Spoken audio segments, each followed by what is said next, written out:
नमस्कार दोस्तों, आज के हमारे इस वीडियो में हम आपके लिए करवा चौथ व्रत की संपूर्ण कथा लेकर आए हैं। बहुत समय पहले की बात है। किसी साहूकार के 7 बेटे थे और उनकी एक बहन करवा थी। सभी सातों भाई अपनी बहन से बहुत प्यार करते थे, यहाँ तक कि पहले उसे खाना खिलाते, फिर स्वयं खाना खाया करते थे। एक दिन जब करवा चौथ का व्रत आया तो करवा अपने ससुराल से मायके आई हुई थी। शाम को जब भाई खाना खाने बैठे तो अपनी बहन से भी खाने का आग्रह करने लगे, लेकिन बहन ने बताया कि आज उसका करवा चौथ का निर्जला व्रत है और वह खाना चंद्रमा को अर्घ देकर ही खाएगी।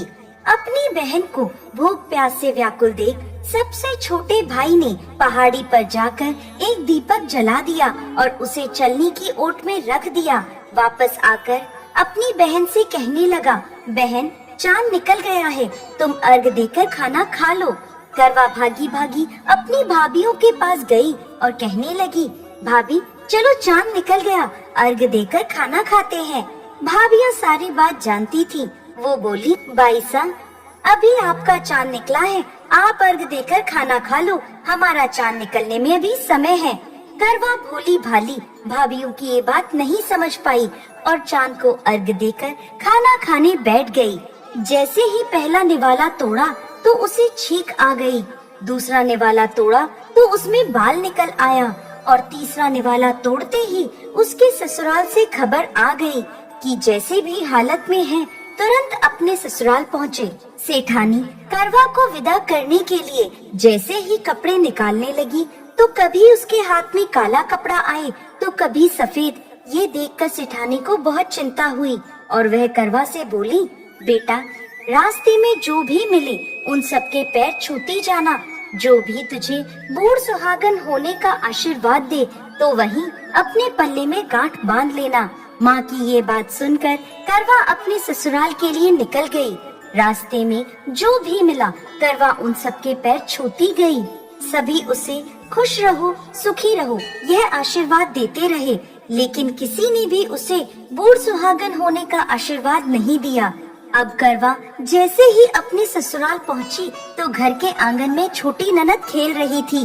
करवा ने जैसे ही ननद के पैर छुए तो वो बोली, खुश रहो सुखी रहो बूढ़ सुहागन हो, दूधो नहाओ पूतो फलो।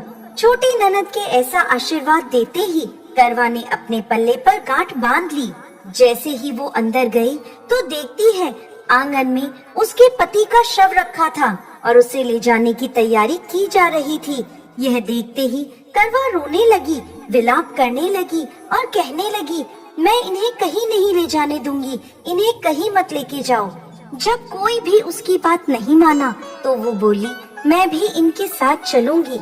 सभी ने विचार किया कि साथ में ले चलते हैं इसको। सभी के साथ करवा शमशान घाट पहुंच गई। जब पति के अंतिम संस्कार का समय हुआ तो वह बोली, मैं इन्हें नहीं जलाने दूंगी। सब कहने लगे, पहले तो अपने पति को खा गई, अब उसकी मिट्टी भी खराब कर रही है, लेकिन करवा ने किसी की एक ना सुनी। सभी लोगों ने आपस में विचार विमर्श किया और उसको शमशान में ही एक झोपड़ी डलवा दी। उस झोपड़ी में करवा अपने पति को लेकर रहने लगी। अब करवा सुबह शाम अपने पति की साफ सफाई करती और उसके पास बैठी रहती थी। सुबह शाम छोटी ननद आकर उसे खाना पानी दे जाया करती थी। अब वह हर महीने की चौथ का व्रत करने लगी।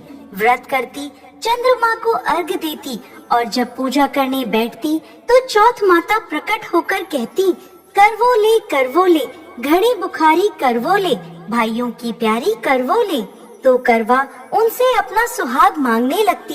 हर महीने की चौथ माता उससे कहती, तेरा सुहाग हमने नहीं, सबसे बड़ी चौथ माता ने लिया है, उनसे अपना सुहाग मांगना। ऐसे करते करते अश्विन की चौथ आई तो करवा उनसे कहने लगी, माता मैं 12 महीने से यहाँ बैठी चौथ का व्रत कर रही हूँ, अब तो मुझे मेरा सुहाग वापस लौटा दे। तब अश्विन की चौथ माता करवा से कहने लगी, तेरा सुहाग हम नहीं लौटा सकते, तुझसे बड़ी कार्तिक की चौथ माता नाराज है। यदि तू अपने पति के प्राण वापस चाहती है तो उनके पैर पकड़ लेना और उनके पैर छोड़ना मत। 16 श्रृंगार का सारा सामान तैयार रखना। ऐसा कहकर चौथ माता अंतर्ध्यान हो गयी। जब कार्तिक की बड़ी चौथ आई तो करवा ने अपनी छोटी ननद से 16 श्रृंगार का सुहाग का सारा सामान मंगवाया। जब ननद ने जाकर माँ को यह बात बताई तो सास बोली, पागल हो गई है, जो मांगती है दे आओ।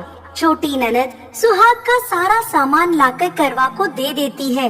अब वह करवा चौथ का व्रत रखती है, चंद्रमा को अर्घ देती है और जैसे ही जोत करी तो चौथ माता उसके सामने प्रकट हुई और कहने लगी, करवो ले, घड़ी बुखारी करवो ले, 7 भाइयों की प्यारी करवो ले, दिन में चांद उगाने वाली करवो ले। तब उसने उनके पैर पकड़ लिए और बोली, माँ मेरा सुहाग मुझे वापस लौटाओ। ये सुन चौथ माता बोली, अरे तू तो बहुत भूखी है, 7 भाइयों की प्यारी है, तुझे सुहाग का क्या काम। तो करवा कहने लगी, नहीं माता, मुझसे बहुत बड़ा पाप हो गया, मेरे सुहाग को मुझे वापस लौटा दो माता। मैं आपके पैर तब तक नहीं छोड़ूंगी जब तक आप मेरा सुहाग मुझे वापस नहीं लौटाती। यह सुनकर चौथ माता ने करवा से एक एक कर सुहाग का सारा सामान मांगा और करवा उन्हें सारा सुहाग का सामान एक एक कर देती गई। तब चौथ माता उससे कहने लगी, तुझे जरूर व्रत करने की सारी विधि सब बात कोई समझा के गया है। तो करवा कहने लगी, माता मुझे तो हालात ने सब कुछ समझा दिया है, आप बस मेरा सुहाग मुझे वापस लौटा दें। तब चौथ माता ने अपनी आँखों से काजल निकाला, उंगलियों से मेहंदी और मांग से सिंदूर निकालकर उसे करवे में घोल दिया और उस जल से उसके पति को छींटा लगाया। छींटा लगते ही उसका पति जीवित हो गया। जाते जाते चौथ माता उसकी झोपड़ी पर लात मार गई, जिससे उसकी झोपड़ी महल में बदल गई। करवा के सब सुख आनंद हो गया। शाम को जब छोटी ननद भाभी के लिए खाना लेकर आई तो देखती है कि भाभी की झोपड़ी तो कहीं है ही नहीं, उसकी जगह एक बड़ा सा महल खड़ा है। उधर करवा खिड़की में बैठी छोटी ननद के आने की प्रतीक्षा कर रही थी।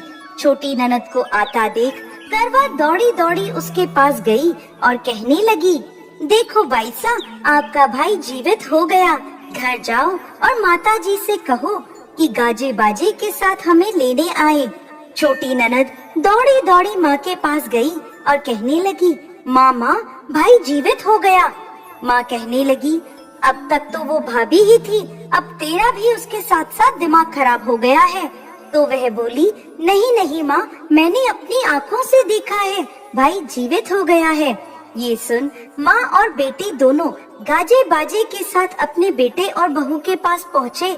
बेटे को जीवित देख सास बहू के पैर छूने लगी और बहू सास के पैर छूने लगी और कहने लगी, माताजी देखो आपका बेटा जीवित हो गया। तो सास बोली, बहू मेरा बेटा नहीं, तेरा पति जीवित हो गया। मैंने तो साल भर पहले ही इसका अंतिम संस्कार कर दिया था, ये तो तेरे भाग्य से वापस आया है। हे चौथ माता, जैसी पहले साहूकार की बेटी के साथ करी वैसे किसी के साथ मत करना, और बाद में जैसे करवा के पति को लंबी आयु दी वैसे ही इस कथा को कहने वाले, सुनने वाले और होकारा भरने वाले सब पर कृपा करना। जय चौथ माता।